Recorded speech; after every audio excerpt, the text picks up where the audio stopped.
ನಮಸ್ಕಾರ ಸ್ನೇಹಿತರೆ, ಎಲ್ಲರಿಗೂ ಸಂಚಾರಿ ಸುದ್ದಿ ಯೂಟ್ಯೂಬ್ ಚಾನೆಲ್ಗೆ ಸ್ವಾಗತ. ಈ ಒಂದು ವಿಡಿಯೋದಲ್ಲಿ ಇಪಿಎಫ್ಒ ಮೂಲಕ ಪಿಂಚಣಿ ಹಣವನ್ನ ಪಡಿತಾ ಇರುವಂತಹ ಪ್ರತಿಯೊಬ್ಬ ಪಿಎಫ್ ಗ್ರಾಹಕರಿಗೆ, ಇಪಿಎಫ್ಒ ಪಿಂಚಣಿದಾರರಿಗೆ ಕೇಂದ್ರ ಸರ್ಕಾರದ ವತಿಯಿಂದ ಭರ್ಜರಿ ಗುಡ್ ನ್ಯೂಸ್ ಅಂತೇಳಿ ಹೇಳ್ಬೋದು ಸ್ನೇಹಿತರೆ. ಹೌದು ಸ್ನೇಹಿತರೆ, ಇಪಿಎಫ್ಒ ಪಿಂಚಣಿ ಇಪಿಎಸ್ 95 ಪಿಂಚಣಿ ಹಣ ಹೆಚ್ಚಳಕ್ಕೆ ಸಂಬಂಧಪಟ್ಟಂತೆ ಕನಿಷ್ಠ ಮಾಸಿಕ ಪಿಂಚಣಿ 7,500 ನೀಡುವಂತಹ ಏನು ಕೆಲವೊಂದಿಷ್ಟು ಬಹುದಿನಗಳ ಬೇಡಿಕೆಯಾಗಿತ್ತು. ಅದಕ್ಕೆ ಸಂಬಂಧಪಟ್ಟಂತೆ ಇಪಿಎಸ್ 95 ಪಿಂಚಣಿ ಹಣ ಹೆಚ್ಚಳಕ್ಕೆ ಸಂಬಂಧಪಟ್ಟಂತಹ ಕೆಲವೊಂದಿಷ್ಟು ಪ್ರಮುಖವಾದಂತಹ ಮಾಹಿತಿಗಳು ಲಭ್ಯವಾಗ್ತಾ ಇದಾವೆ ಸ್ನೇಹಿತರೆ. ಅದರ ಜೊತೆಗೆ ಪ್ರತಿಯೊಬ್ಬ ಪಿಎಫ್ ಗ್ರಾಹಕರಿಗೆ ಗುಡ್ ನ್ಯೂಸ್ ಅಂತ ಹೇಳಿ ಹೇಳ್ಬೋದು ಸ್ನೇಹಿತರೆ. ಹೌದು ಸ್ನೇಹಿತರೆ, ಇದೇ ಜುಲೈ 15ನೇ ತಾರೀಕಿಗೆ ಪ್ರತಿಯೊಬ್ಬ ಪಿಎಫ್ ಗ್ರಾಹಕರ ಖಾತೆಗಳಿಗೆ ಏನು ಸುಮಾರು 8.25% ಬಡ್ಡಿ ಜಮಾವಣೆಯಾಗಲಿದೆ ಸ್ನೇಹಿತರೆ. ಸೊ ಹಾಗಾದ್ರೆ ಏನೆಲ್ಲ ಅಪ್ಡೇಟ್ ಗಳಿದಾವೆ ಅದ್ರ ಬಗ್ಗೆ ಕಂಪ್ಲೀಟ್ ಆದಂತಹ ಇನ್ಫಾರ್ಮೇಶನ್ ಅನ್ನ ತಮಗೆ ಈ ಒಂದು ವಿಡಿಯೋದ ಮೂಲಕ ಮಾಹಿತಿಯನ್ನ ತಿಳಿಸ್ತಾ ಹೋಗ್ತೀನಿ ಸ್ನೇಹಿತರೆ. ವಿಡಿಯೋ ಕೂಡ ತಮಗೆ ಸಹಾಯ ಆಗಲಿದೆ. ಸೊ ಆ ಕಾರಣಕ್ಕಾಗಿ ಪ್ರತಿಯೊಬ್ರು ಕೂಡ ತಾವು ಚಾನೆಲ್ ಅನ್ನ ಸಬ್ಸ್ಕ್ರೈಬ್ ಮಾಡ್ಕೊಂಡೇ ವಿಡಿಯೋನ ವೀಕ್ಷಣೆ ಮಾಡಬೇಕು. ಹಾಗಾದ್ರೆ ಬನ್ನಿ ಸ್ನೇಹಿತರೆ, ತಡ ಮಾಡದೆ ಈ ಒಂದು ವಿಡಿಯೋನ ಪ್ರಾರಂಭಿಸೋಣ.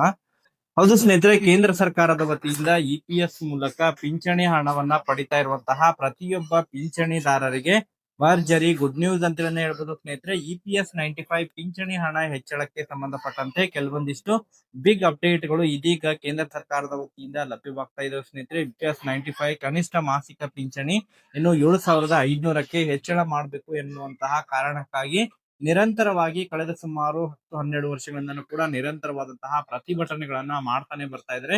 ಈಗಾಗಲೇ ಬೇರೆ ಬೇರೆ ರಾಜ್ಯಗಳಿಗೆ ಹೋಲಿಕೆ ಮಾಡಿದ್ರೆ ಕನಿಷ್ಠ ಮಾಸಿಕ ಪಿಂಚಣಿ 1,000ದಿಂದ ಹಿಡ್ಕೊಂಡು 3,000ವರೆಗೆ ನೀಡ್ತಾ ಬರ್ತಾ ಇದ್ರೆ. ಬಟ್ ಸುಪ್ರೀಂ ಕೋರ್ಟ್ ಆದೇಶದ ಮೇರೆಗೆ ಕನಿಷ್ಠ ಮಾಸಿಕ ಪಿಂಚಣಿಯನ್ನ 7,500ಕ್ಕೆ ನೀಡಬೇಕು ಎನ್ನುವಂತಹ ಒತ್ತಾಯಗಳು ಏನು ಬರುವಂತಹ ಹಿನ್ನೆಲೆಯಲ್ಲಿ ಅದಕ್ಕೆ ಸಂಬಂಧಪಟ್ಟಂತೆ ಕಳೆದ ವಾರ ಅಷ್ಟೇ ಕೇಂದ್ರದ ಇಪಿಎಫ್ ಅಧಿಕಾರಿಗಳ ಜೊತೆಗೆ ಹಣಕಾಸು ಇಲಾಖೆ ವತಿಯಿಂದ ಮಹತ್ವದ ಸಭೆ ನಡೆದಿದೆ ಸ್ನೇಹಿತರೆ. ಇಪಿಎಸ್ 95 ಕನಿಷ್ಠ ಮಾಸಿಕ ಪಿಂಚಣಿ ಹೆಚ್ಚಳಕ್ಕೆ ಸಂಬಂಧಪಟ್ಟಂತೆ ಈ ಮುಂಬರುವಂತಹ ಮುಂಗಾರು ಅಧಿವೇಶನದಲ್ಲಿ ಕೇಂದ್ರದ ಮುಂಗಾರು ಅಧಿವೇಶನ ಪ್ರಾರಂಭವಾಗಲಿದ್ದು. ಸೊ ಕೇಂದ್ರದ ಮುಂಗಾರು ಅಧಿವೇಶನದಲ್ಲಿ ಇಪಿಎಸ್ 95 ಪಿಂಚಣಿ ಹಣ ಹೆಚ್ಚಳಕ್ಕೆ ಸಂಬಂಧಪಟ್ಟಂತೆ ಮಹತ್ವದ ನಿರ್ಧಾರಗಳು ತೆಗೆದುಕೊಳ್ಳುವಂತಹ ನಿರೀಕ್ಷೆ ಇದೆ ಎನ್ನುವಂತಹ ಮಾಹಿತಿಗಳು ಮೂಲಗಳಿಂದ ಲಭ್ಯವಾಗ್ತಾ ಇದ್ದಾರೆ.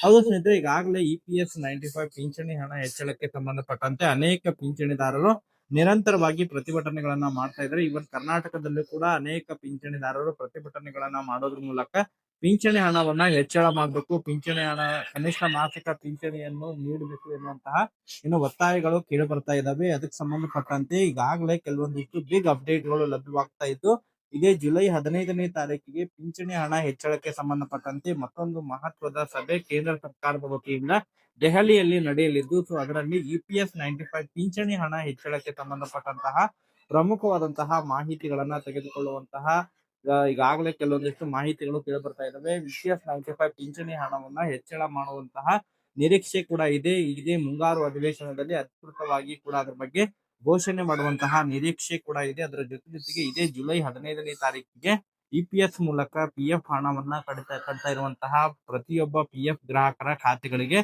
ಸುಮಾರು 8.5 ಬಡ್ಡಿ ದರದಂತೆ ಕನಿಷ್ಠ ಸುಮಾರು 42 ಲಕ್ಷ ಈ ಒಂದು ಪಿಎಫ್ ಖಾತೆಗಳಿಗೆ ಸುಮಾರು 1.48 ಲಕ್ಷ ಕೋಟಿ ಹಣ ಜಮಾವಣೆಯಾಗಲಿದ್ದು, ಇದೇ ಜುಲೈ ತಿಂಗಳಿನಲ್ಲಿ ಪ್ರತಿಯೊಬ್ಬರ ಪಿಎಫ್ ಖಾತೆಗಳಿಗೆ ಬಡ್ಡಿ ಜಮಾವಣೆಯಾಗಲಿದೆ ಎನ್ನುವಂತಹ ಮಾಹಿತಿಗಳು ಕೂಡ ಕೇಳಿಬರ್ತಾ ಇದಾವೆ ಸ್ನೇಹಿತರೆ.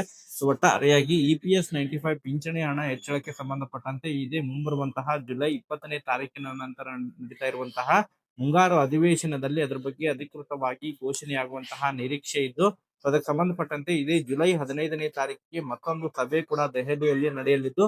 ಆ ಒಂದು ಸಭೆಯಲ್ಲಿ ಅಂತಿಮವಾಗಿ ಕೆಲವೊಂದಿಷ್ಟು ನಿರ್ಧಾರಗಳನ್ನ ತೆಗೆದುಕೊಳ್ಳುವಂತಹ ನಿರೀಕ್ಷೆ ಇದೆ ಎನ್ನುವಂತಹ ಮಾಹಿತಿಗಳು ಕೇಳಿಬರ್ತಾ ಇದಾವೆ. ನಿರಂತರವಾಗಿ ಕೇಂದ್ರದಿಂದ ಏನೆಲ್ಲ ಅಪ್ಡೇಟ್ಗಳು ಲಭ್ಯವಾಗ್ತಾ ಇರ್ತವೆ ಅದ್ರ ಬಗ್ಗೆ ತಮಗೆ ಇನ್ಫಾರ್ಮೇಶನ್ ಅನ್ನ ತಿಳಿಸ್ಕೊಡ್ತೀವಿ ಸ್ನೇಹಿತರೆ. Thank you for watching this video.